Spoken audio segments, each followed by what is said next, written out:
صبح بخیر، السلام علیکم۔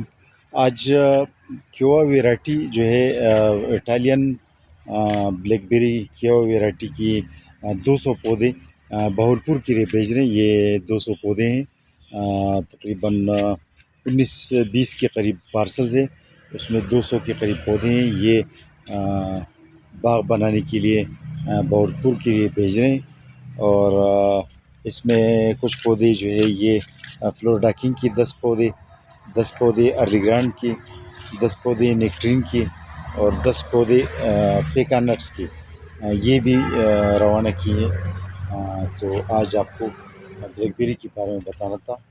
اور مانسون کے دوران پلانٹس کی ڈلیوری بہت اچھی ہوتی ہے، کیونکہ پودوں کی سوکھنے کا خطرہ نہیں ہوتا، کیونکہ آل اوور پاکستان تقریباً بارشیں شروع ہیں، تو پلانٹس لگانے کے ٹائم پہ اور ڈلیوری کی ٹائم پہ کوئی فرق نہیں پڑتا پودوں کو، کیونکہ پودوں کی ظاہری بات ہے یہ جو ہے نا، یہ مانسون کی ٹہنیاں ہیں۔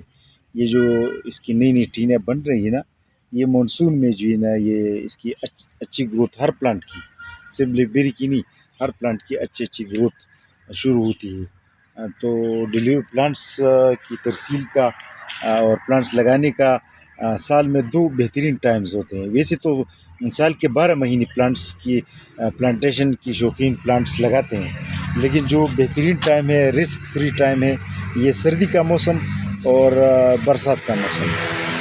تو آپ اس کی ٹہنیوں کو دیکھ سکتے ہیں کہ اس کی ٹہنی کتنی تازہ ہے، کتنی برائٹ ہے۔ ہر ایک کی ٹہنی، ہر پلانٹ کی ٹہنی کو دیکھو نا، تو وہ بالکل جو ہے نا، آپ دیکھ سکتے ہیں کہ بالکل یہ برسات کی وجہ سے، یہ نمی ہے موسم میں، تو یہ بالکل اس کی ٹہنیاں رواں دواں ہیں۔ اور یہ جب برسات میں شروع ہو جائے تو پھر اس کی گروتھ وہی جو ہے نا اکتوبر کے آخر تک رکتی ہے، بس چلتی رہتی ہے۔ یہ آپ دیکھ سکتے ہیں، یہ اس کی ٹہنیوں کو، یہ موسم برسات کی ٹہنیاں ہیں، آپ دیکھ سکتے ہیں۔ یہ تو بہت بہترین ٹہنیاں اس نے بنائی ہیں، تو اسی وجہ سے یہ ایک بہترین موقع ہے پلانٹس لگانے کا۔ تو آج آپ کو بلیک بیری کے بارے میں بتانا تھا۔ اوکے، اللہ حافظ۔